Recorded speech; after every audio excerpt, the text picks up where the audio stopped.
இப்போ என்னுடைய கணிப்பு சில ஆண்டுகளில் சிரியா அந்த இடத்துக்கு வந்துரும்னு நான் நினைக்கிறேன். பட் பாகிஸ்தான் மறுத்துட்டு இருக்காங்க. துருக்கியும் இது வரைக்கும் 2 அதிபர் ட்ரம்ப் வர வரைக்கும் 2 அரபு நாடுகள் மட்டுமே 1994 ஜோர்டன், 1978-9 எகிப்து, இந்த 2 அரபு நாடுகள் மட்டும்தான் இஸ்ரேலோடு தூதரக உறவுகளை வைத்துக்கொண்ட நாடுகள்.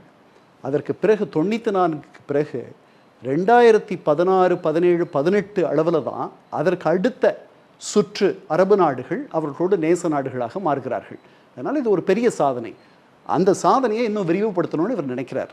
அவர் இந்த ஆட்சி காலம் முடிகிறதுக்கு முன்னாடி, தன்னுடைய பதவிக்காலம் முடிவதற்கு முன்பாக.